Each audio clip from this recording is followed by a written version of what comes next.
the beauty pageant culture and modeling and who knows where else we're going to go on today's show, the Eye on Life podcast. I am your host, Brian Boyer, and I'm here with Savannah Gianmarco, which I haven't been practicing that all week or anything like that, the last name, but you're a natural. So thank you for being with us. We were trying to fight through some technical difficulties. I think we're good now. You are clear and you look great. So thanks for being on. You are a model, so I guess that's part of the. And I have to say that I actually did speak to some people about the show, and they recommended that maybe I go dark for the show. And just have you up there. So so we'll see where the show goes. I mean, maybe. What do you think? Should I let you have the whole? I'll do audio and you do visual. Or how should we work this? This is your show, or this is your world. I'm just living in it. We are a podcast for the people, the Eye on Life podcast. And as always, share us, like us, follow us, your friends, your family. I know Savannah's going to be doing that. She has a great network, so thank you for that. Of course. And before we get into things, a couple things first. Some housekeeping items. That sounds very business-like. Housekeeping items. Very. That's like I feel like I'm in a corporate meeting right now. This will not be a corporate meeting.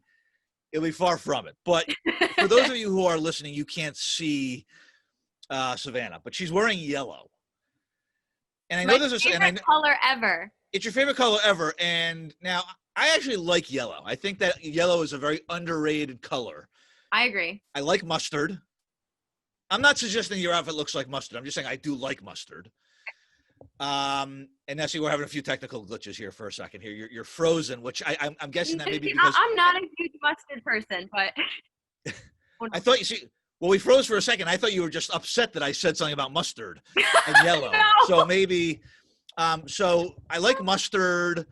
I like, there are a lot of things. So, I mean, Big Bird was yellow. Big Bird is like the OG. That's huge. And so there's a lot of yellow in life that's very positive. And let me be very clear. I'm not associating you with Big Bird or mustard. Even if you would, I would not be offended. Big Bird is amazing. Honey mustard is my everything. So still not offended, even if you were. That's a little of a darker yellow. But let me ask you a question before we get into the show here today and everything that goes along with it. Why yellow for you? What is it about yellow that's significant? Why is it your favorite? Because there are not a lot of yellow lovers out there. No, it's a super underrated color, and I've always loved it, and especially more in recent years. I've just kind of embraced the brightness of yellow, and I don't know, I think it's very radiant, it's very positive. I believe it represents wisdom, and it's just a really bright, fun color, and especially in 2020, there's so much doom and gloom. Agreed. You have to have some excitement, some positivity, some brightness, so if I can do that through my fashion, then let's do it. I love it. I think your personality is bright enough. So I think even if you were wearing black, I wear the black anyway. If yellow means wisdom, I guess that's why I probably don't wear it very often. But stop. But nonetheless, so yellow's great. And speaking of yellow, if you love yellow and you want to wear a yellow COVID mask, our sponsor, Must NY, Chris Bossert, Monica Perez Bossert out in Western New York, they have the absolute best masks, and I guarantee if you want a yellow one, okay, I don't have a yellow one with me here. This is actually my blue one, my Eye on Life here. If you want an Eye on Life, first off, if you want a free Eye on Life, free, one of my favorite words, right? Eye on Life mask, email me, brian@eyeonlifepodcast.com. And you know what I'm going to do today? I'm feeling crazy today. Oh. This is going to be very dangerous, but I'm doing it anyway. If you want to text me for a mask or you have a show idea, should I do it? Do it. Go all out. Am I going to get crazy? 860-960-7525. I don't text me, say hello. You like the show? You hate the show? Just, stalkers are welcome, I guess. I don't really have any of those. That's not usually That's when you know you've made it. When you have your first stalker, you can sit there and be like, wow, I've made it. So if you're going to stalk me, though, at least go to mustny.com. And we're talking about beauty pageants today. Yeah. And we're talking about modeling. And I want to say that Chris Bossert, who is my friend, who he and his wife, they're entrepreneurs, right? They run mustny.com. And so they're the ones that are making the masks, they're producing the masks, and these masks are so incredibly comfortable right here. I have them right here. I mean, I know I should be wearing it, right? But I actually do wear this when I go out. Chris Bossert is the supermodel of COVID masks. He is the Mr. Universe of entrepreneurship. Yes, well, his wave is a little gawkier than yours. Yours is much smoother. But in all seriousness, the masks, we know they don't hurt. If anything, they're going to help. Get your masks. Must and Why, they're a great sponsor. I really do appreciate Chris and Monica. They're awesome. Monica is much closer to being a model than Chris. Let me just say that. But nonetheless, shop there, visit them, mustny.com. I also want to shout out, I have some new listeners this week, which I'm very excited about. Tampa, Florida. So we got the Sunshine State. We have the Sunshine State represented. A lot Match of people, my jacket. A lot of people wearing yellow down there, I'm sure. So thank you, Tampa. And Seattle, Washington. We've gotten some really nice representation in the Midwest. That's not the Midwest. I'm sorry. I actually do know geography. The Pacific Northwest. We're doing well in the Midwest too, but Seattle and several areas around Seattle, Washington State. Thank you for listening. Before we get started talking about you, I have a question for you. Go for it. Okay. And as you know, I overreact to pretty much everything. Same. Okay. So that's okay. So I have 2 overreactions this week, and I want to ask you, Savannah, because when I first started the show, people were like, you take too long to get to the guest. And that's true. You know, maybe I do like to hear myself talk, but I'm going to, well, I guess not. Sometimes I can look in the mirror all day and just talk to myself, but at least I know that I'm listening, right? Nobody else will listen. Facts. So, but I want to engage you in two things that are bothering me this week. All right, lay it on me. My rants. Number 1, you text, right? You obviously text people. Oh, yeah. You text your boyfriend, you text your friends, you text your family. Yep. Okay, so you're a big texter. Is that accurate to say? Oh, huge texter. Totally guilty. We all are. Oh, yeah. And I want to just say also, when I said your boyfriend, I know that you have a boyfriend, so I don't want anybody thinking that I'm just assuming I'm being sexist by assuming you have a boyfriend.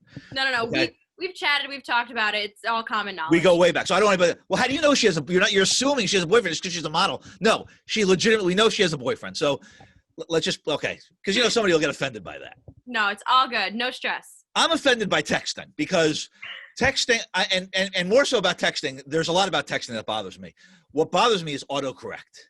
Oh. Every freaking time I'm trying to text someone, it's autocorrecting to words that first off, they have no meaning.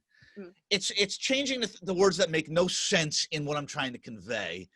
And I know I could probably speaking of looking in the mirror, I could look in the mirror and say, I need to be a better typer, right? But do you have that problem too, or is it just me? It's so irritating. Oh yeah, all the time. I'll be sending things and I'll just be like typing it really quick and autocorrect jumps in and I don't even notice. And then someone will text me, what do you mean by XYZ? And I'm like, oh, no.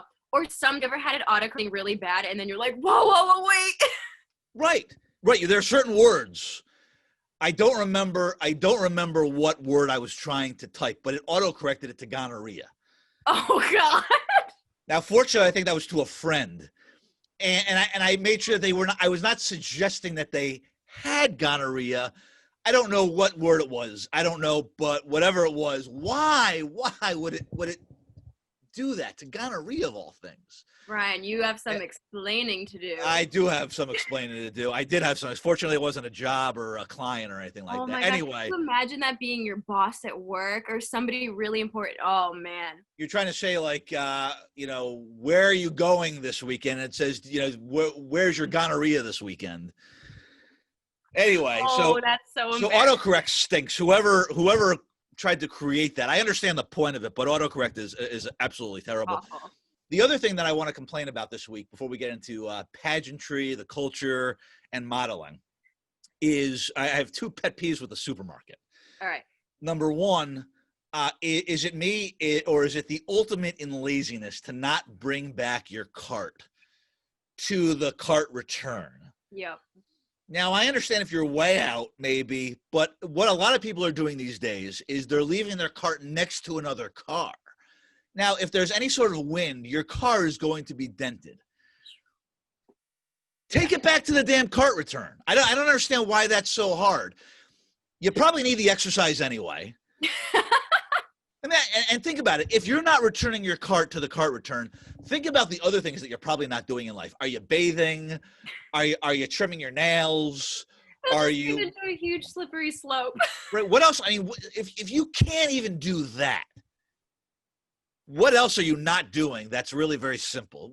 Am I overreacting to that? No, It's not am you. I back? Am I good? It's you're back now, but did you notice that did you notice that when I brought up those two topics, right? About the autocorrect on iPhones, and it glitched. There's a sign there. It's not you. There's something someone's trying to tell us something. The internet's angry at us. Someone's pissed off at something. But you were saying you glitched there, so I want to give you. Am I wrong? I mean, is that? No. So that's actually a huge pet peeve of mine too, and I always try to be conscious that I bring my cart back to the carriage return. But it really irks me because I'm someone who really tries to take care of my car and be respectful of other people's cars. But the worst for me is if it's like a crowded supermarket parking lot and I like am coming up on a spot and I'm like, oh, there's a spot. It's the second spot. We're going to take the spot. And then you start to turn and there's a carriage right in the middle. And it's like, come on. I'm sorry. I am not a violent person, but don't you want to like find that person? Honestly, the other thing that irks me at supermarket parking lots is when people park like this far away from your car. Oh, you barely get in. It's like, really, come on. I'm glad I'm not the only one. I also hate when you see that great spot and it's a motorcycle that you didn't see. You're already pulling in. I don't fault motorcycles for that, but that drives me crazy. And there's actually a guy. I'd love to actually have this guy on the show. Have you ever heard of the cart narcs? No. There's this guy, and he's a little over the top. He harasses people who do not. He like goes into these random parking lots. They're usually out west, like in California. And if somebody doesn't return their cart to the cart, I guess they call it the cart return. This guy, and I don't know if there's a team of them, but I know this one guy. He's on social media, and I really would like to try to get him on to talk to him about this. He runs over to them and gives them a hard time. He has these little bumper stickers, and he gets people people get really angry at him. They chase him. They throw punches at him, and he's a little over the top. I'm not going to be doing that. God. But also but yeah, he does that. So I do find that kind of amusing because these people really do deserve it. And don't sit there and don't tell me, well, there are people that are hired to do that. That's like saying that, when you're in a public place or you're somewhere and you drop garbage and you're like, well, the custodian or the janitor is going to clean that up. That's a horrible way. That's a horrible way to be. That's just a terrible. Well, somebody else will do it because they're hired to do it. If I do it, they won't have a job. I mean, come on. That's not. Get over yourself. No, like if you drop garbage or like you leave a cart somewhere, like what does it take to just bend over and pick it up? Like odds are if you're walking into an establishment, a grocery store, a mall, there's a garbage can on the way and just throw it out. It's a very traditional thing to say, but they say your mother doesn't work here. Your mother. They should be saying your parents because your father can clean up. That's a very antiquated thing to say. Your mother doesn't work here. Like your mother should be the one cleaning up. But we are very progressive on this show. Yes. And men and women should both clean up. And everyone should take their carts back. I wonder I'm wondering if there are a few people there are three people that I'm really curious today if they take their cart backs to the cart return. Chad Kroeger, the lead singer of Nickelback. I wonder if he does. I bet you he does. Nickelback. Back on Nickelback. I bet you Chad Kroeger does. Okay. I love people that listen to the show know I love Charlie Sheen. I bet you if he's sober, he does. Sober. Every time someone brings up Charlie Sheen, I get like vicious flashbacks of like Tiger Blood and all that craziness. Yeah, winning, all that stuff. Winning. He's reformed now, though. I think he's been staying out of trouble. He's been laying low. I love the guy. Love 2.5 Men. Love Wall Street. Love Platoon. He's been Major League. They're all great movies. I bet you he does. You know who I bet you also does? Who? David Hasselhoff. Another guy. Oh my God! I have not heard that name in a hot minute. Now I got you on that one because we know you're not listening to the podcast because I talk about Hasselhoff. So now we have now busted Savannah knowing that she doesn't listen to the podcast. So that's good to know. I'll remember this when I ask you questions here. I bet you Hasselhoff does it, but he probably does it with no shirt on. And then the final. Oh, you're frozen again with that look on your face. You're frozen. So if you're going to see this, you have a look on your face that. So I just want to say something, okay? We're digressing a lot today. The look that you just had on your face, I want to keep that. Don Napoleon, who edits my shows, I don't edit that because that look that you just gave was a look that's very familiar to me from most women. You'll see the look and you'll know exactly what I mean. People are going to start taking screenshots of my faces and I'm going to end up as an internet meme. You might, which would actually be a good thing. That's good publicity, right? So the other one I'm curious about is Steve Harvey. Now, Steve Harvey, who I think still hosts Family Feud, and he used to host, was it Miss Universe or Miss America? That would be Miss Universe. And I believe he was doing Miss USA, but I know for sure Universe. Okay, so Steve Harvey, who I actually like. I think he's very funny. I love his I love his reactions to some of those people on Family Feud. It's hilarious. But Steve Harvey had a little gaffe, a little faux pas. I don't remember what year it was, but it was the Miss Universe, and he announced and I'll put in quotes, the winner, but it really was the runner-up. Mm-hmm. Yeah. And I thought it was extremely embarrassing. It was on national TV. It was obviously live, and Mm-hmm.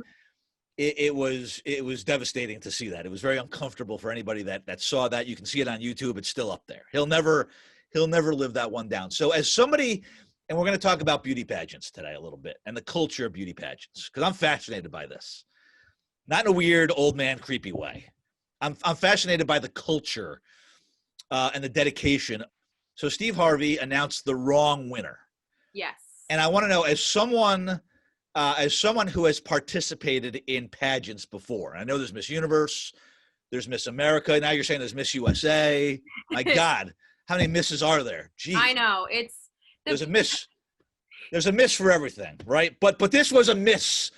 This was literally a miss on Steve Harvey's part.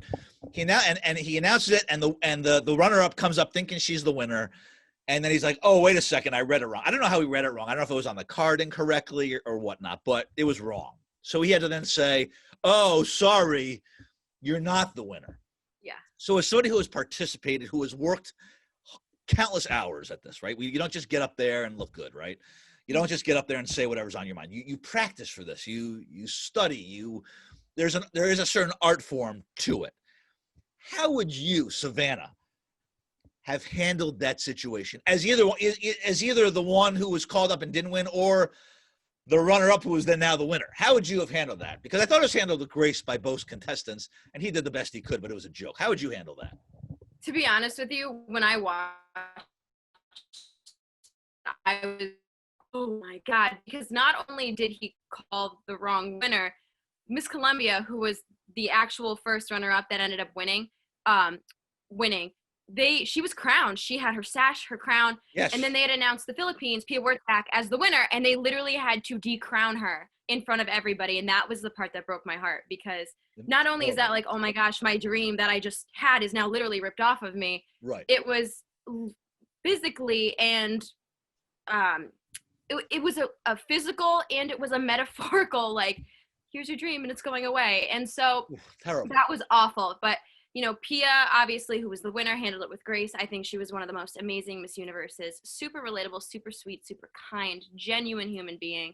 Miss Columbia took it a little harder. She kind of went to the media and, she was angry at Steve Harvey. And, I totally understand why she was upset. And, I would be upset too, because we're human and that's a huge mistake. But Steve did come back out. He handled it the best he could. He said there was a mistake. He showed the card to the camera. The camera shot right to the card and showed Pia as the winner and showed Columbia as the first runner-up. So, I mean, both of them handled it, I think, the best that a normal human, living, breathing human with emotions could.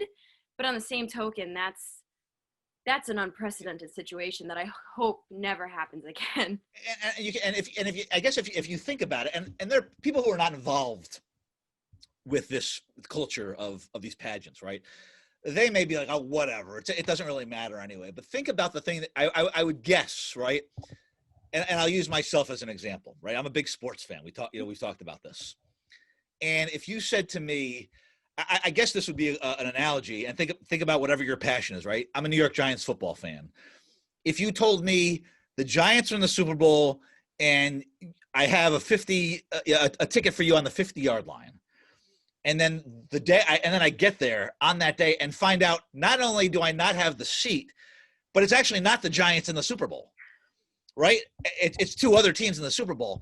I would imagine it's about a million times worse than that, and doing it in front of millions of people. So think about, going to meet your favorite band or your favorite celebrity or something that you've worked on for years. And then all of a sudden I thought that was completely, when I say tragic, not tragic, but in the sense that, nobody lost their life, but absolutely, and that still sticks with me today. I go on there every once in a while, I look on YouTube and I'm like, oh God, it's so cringe. Talk about a cringeworthy moment. But let's talk about beauty pageants.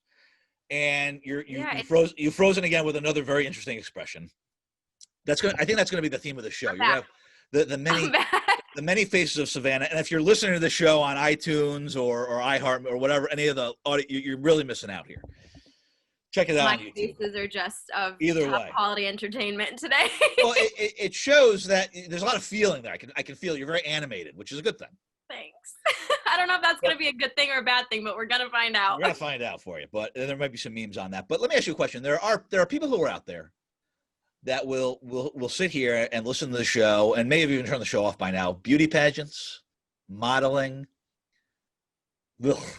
No. Right. It's there are people out there. Let's just I know. And they're out there, and it's demeaning. I'm not saying this is my view. I'm simply saying what I believe some people think. It's demeaning to women. It's an antiquated thing. We're now in 2020, heading into 2021. There's a culture. You see toddlers and tiaras. These girls don't even want to be up there anyway. They're being pushed. I know this is all the negative, but there is something also. You have the other side of it, right? Yes. It's not necessarily it's not sexist, but to you, it's actually been very, very empowering.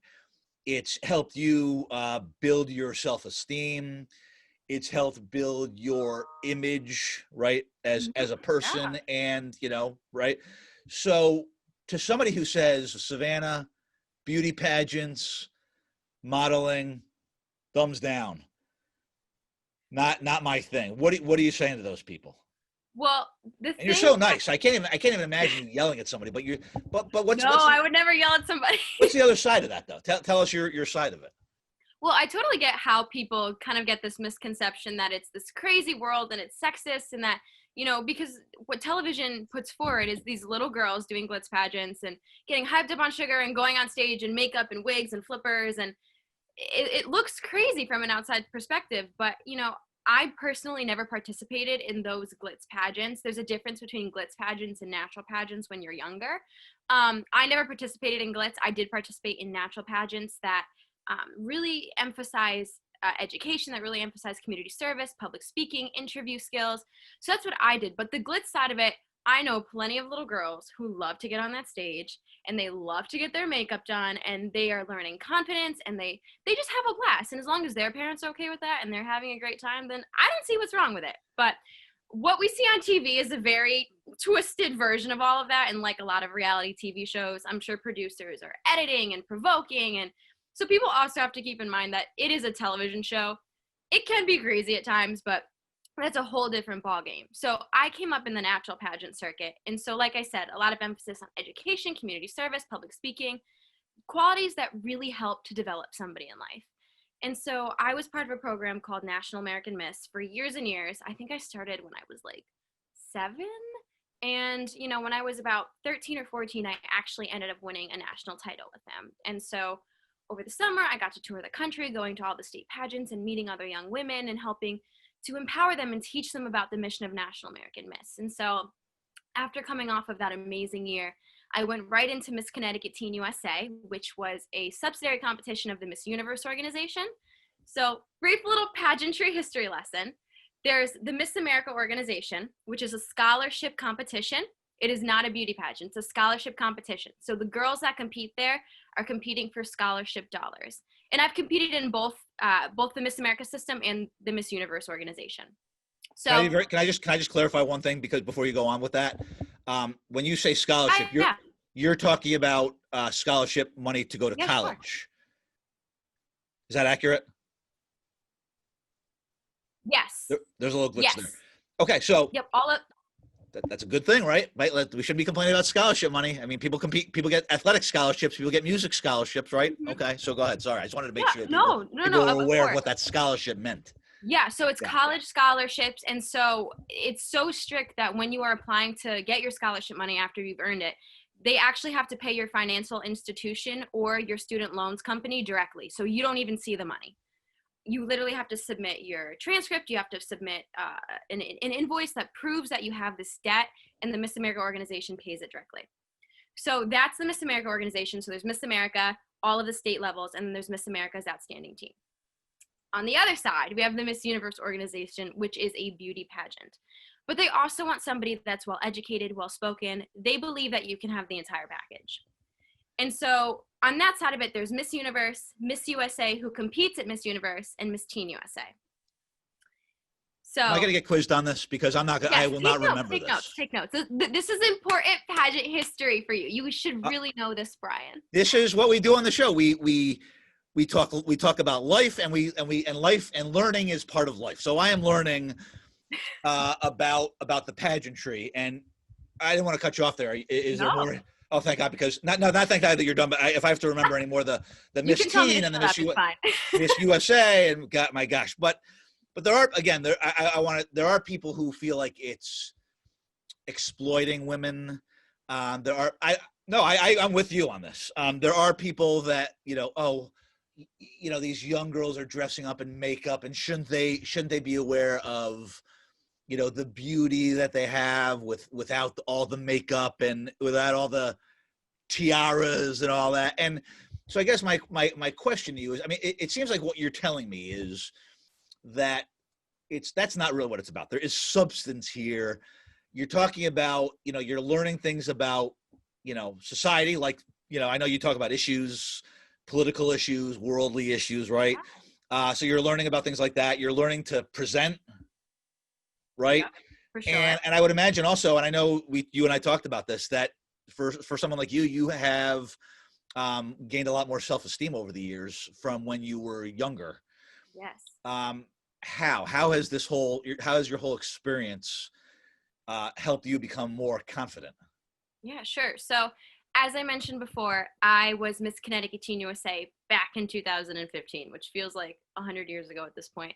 But 2020 also feels like it's that time for you.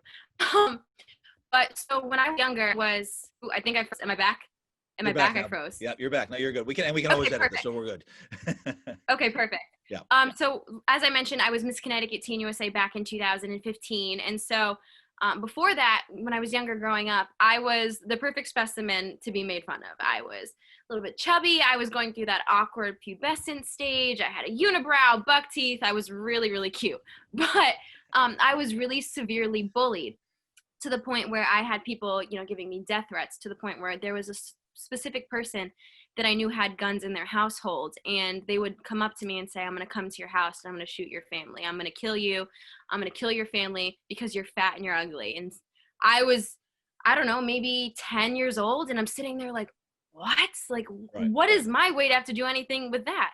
But it was something really hard for me to handle. And so, coming up probably around the time I got to 7th and 8th grade, the bullying had gotten so bad that the only way that I felt I had to turn was to lose weight. And I didn't have the resources available to me to know how to do that the proper way. And so I resorted to an eating disorder.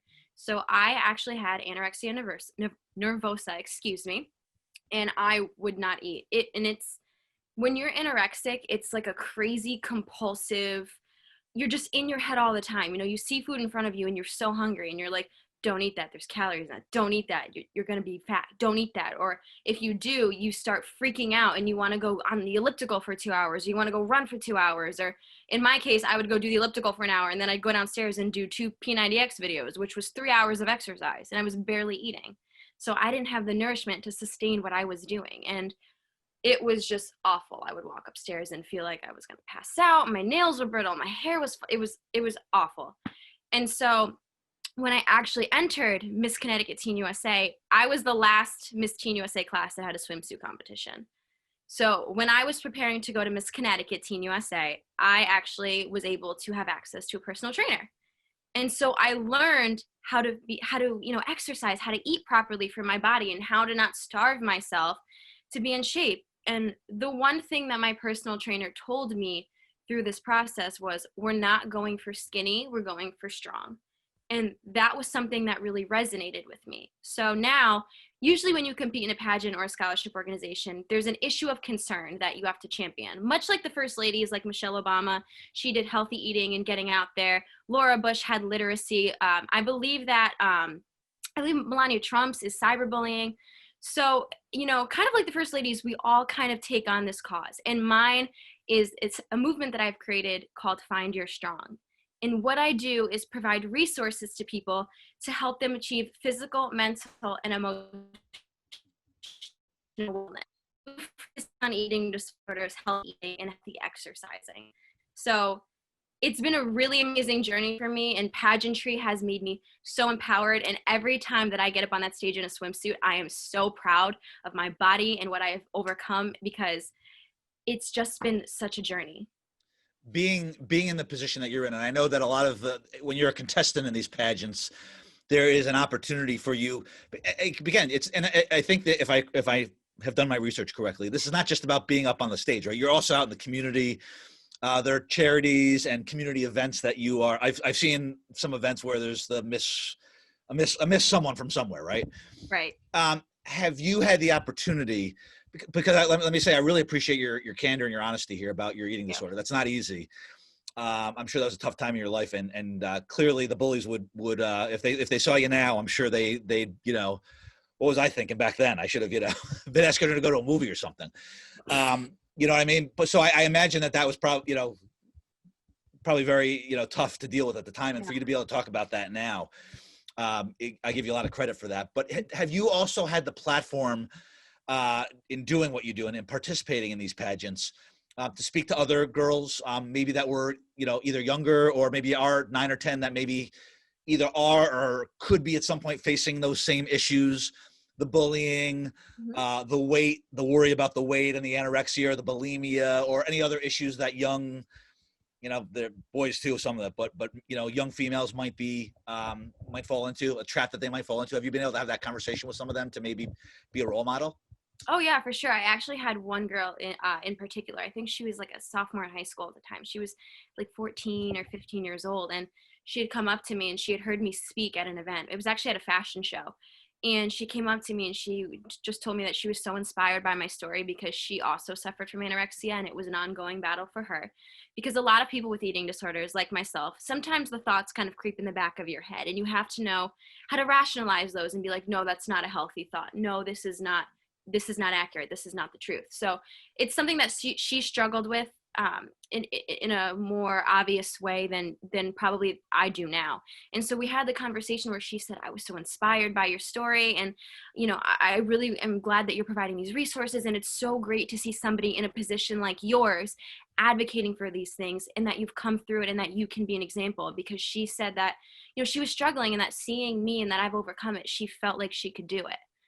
And that moment was really surreal for me because, it's one thing to talk about it, and I'm happy to share my story, and I'm happy, to be a resource to people and to, provide resources to people through my Find Your Strong social media.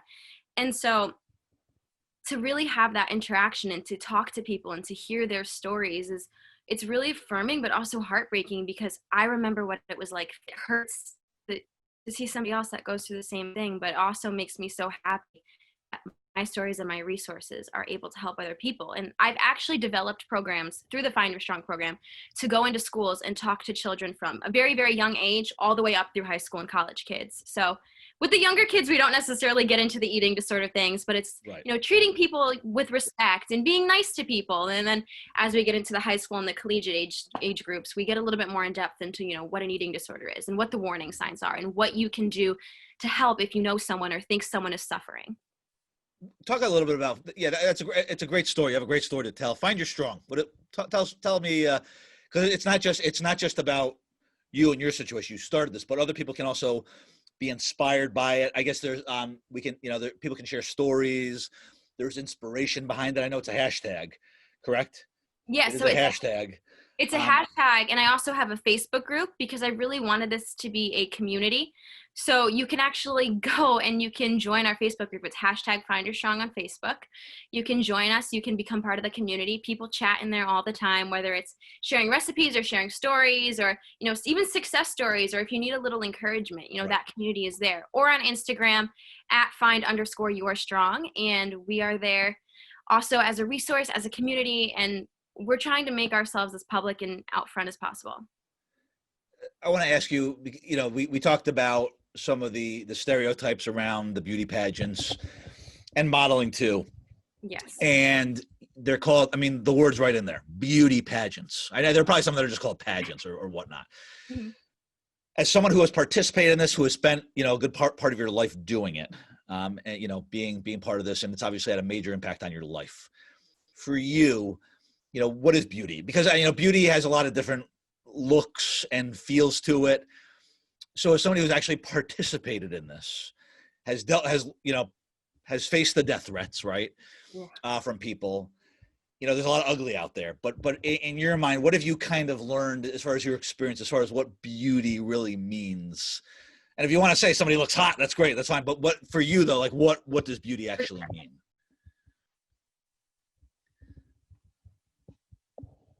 So I'm gonna let you in on a pageant industry secret. Breaking news, I So love it. I in the love breaking swimsuit news on this show. competition, Yes.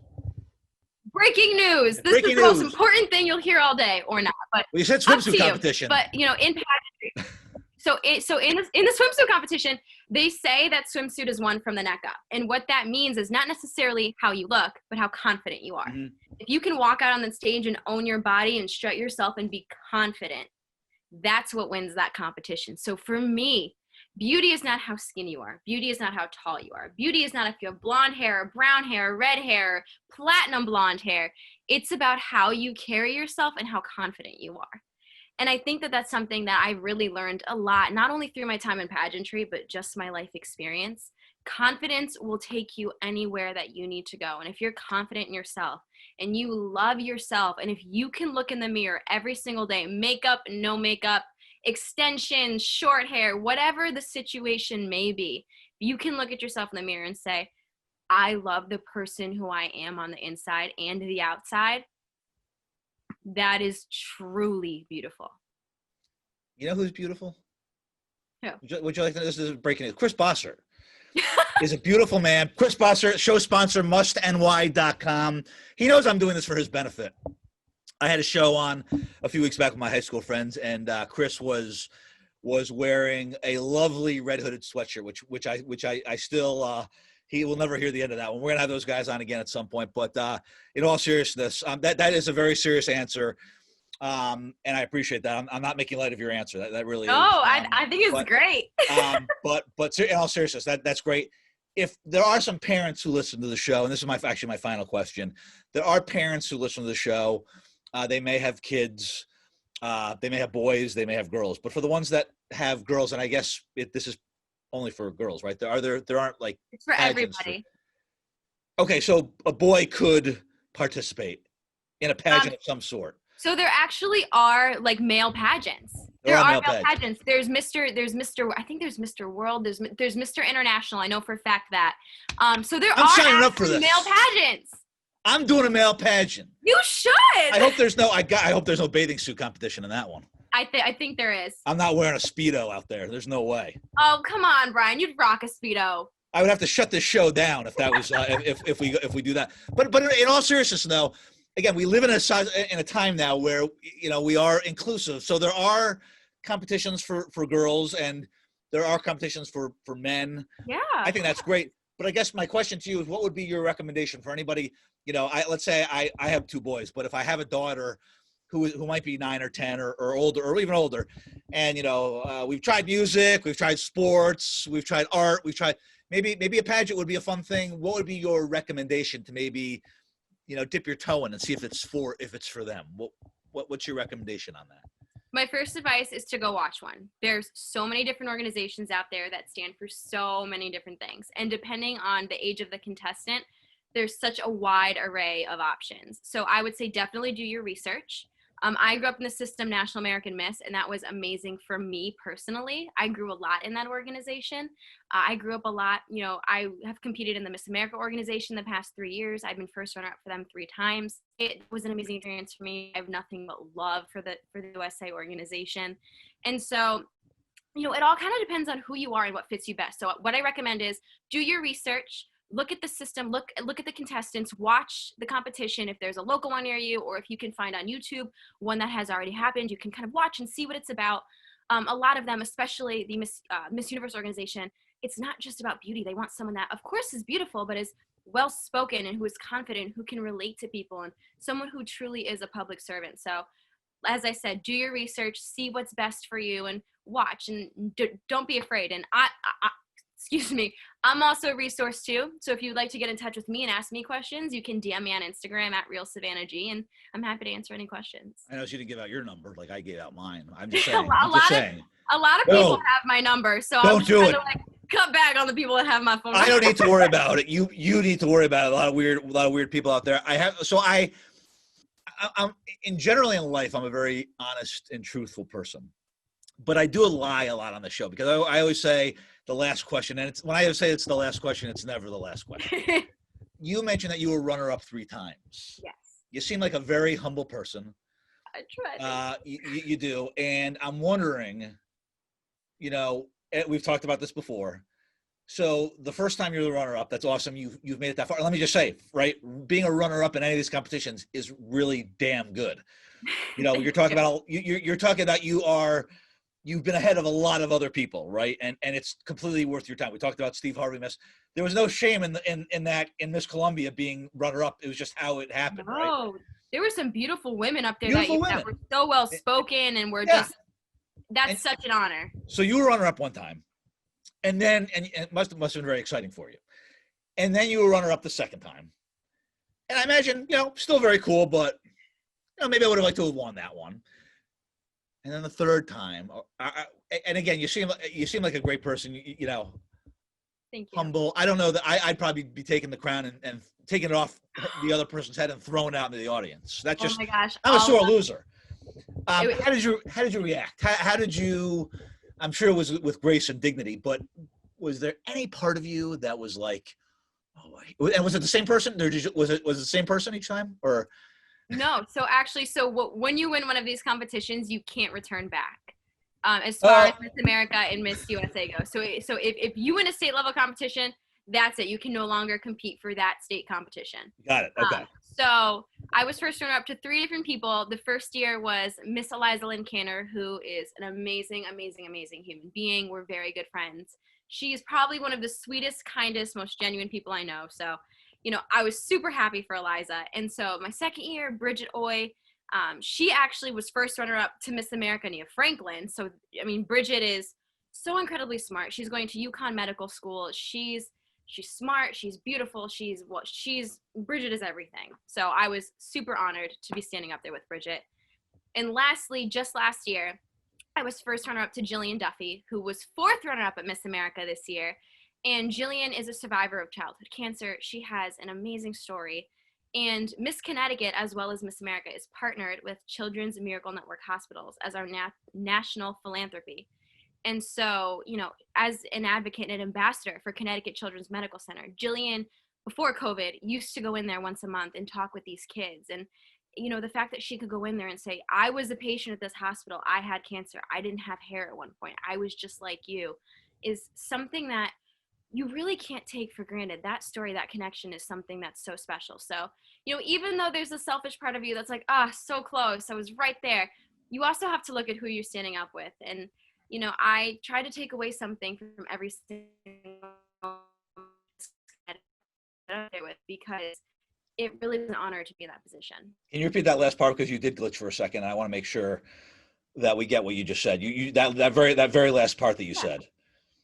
Yeah. So as much as the selfish part of you is like, so close, I'm right there.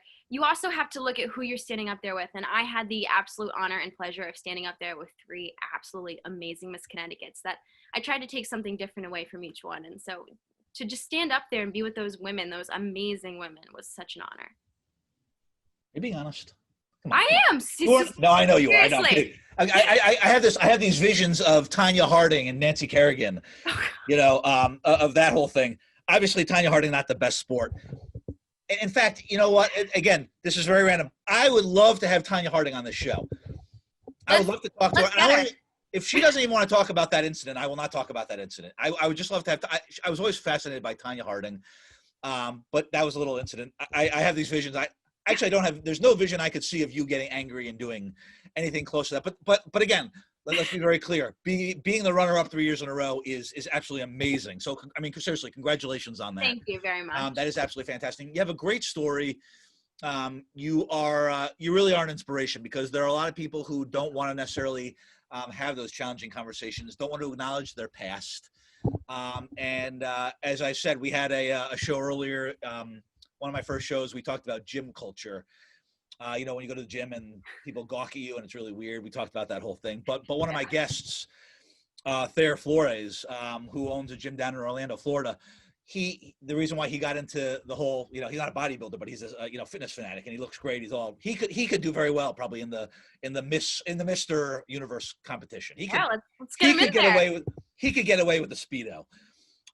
But he said that the reason, because people used to, he got turned down by girls all the time in high school, and he got bullied, and again, now it's one of those things where now you look at it and you see this guy and he's all ripped, and the same thing with you were, it's hard to believe that you were ever bullied, with the confidence that you have now, and just the whole image and the brand that you have. So thanks for telling that story. I hope parents that are listening share that with their kids. It's not an easy time right now. And I imagine that hopefully once COVID maybe starts to slow down and we can start to get back to public events, there'll be an opportunity maybe for somebody to get out and check out one of these, one of these pageants would be amazing. So thank you so much for being with us on the Eye on Life. This is, again, we are a podcast for the people. We had a few glitches, and I do overtalk people sometimes. It's something that I'm working on. Me too, though, honestly. But there's always a delay, and I always say, like, even if I'm in a meeting with on the business side of what I do, I always tell somebody, if it appears as though I'm over talking you, I'm really not. It's just it's a delay, and even if I am over talking them, then it's a good excuse. Oh, it was a delay. Anyway. But you had a lot of great things to say, and thank you for indulging me on some of my overreactions for the week as well. And I love it. I totally sympathize, especially with the whole carriage parking situation. Totally sympathize. Take it back. Just I know. Come on. Just put it away, guys. Don't leave it for someone else.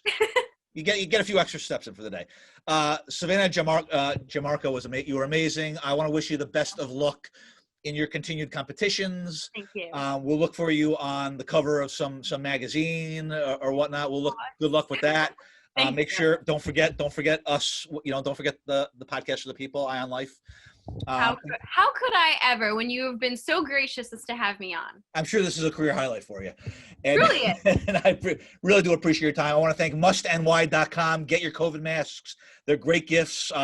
Amazing stocking stuffers, actually. So Chris Bossert, Monica Perez Bossert, thank you for all the people for listening. And when we're not here on the show, bantering back and forth about life, I want to thank everyone for keeping an eye on life. Thank you.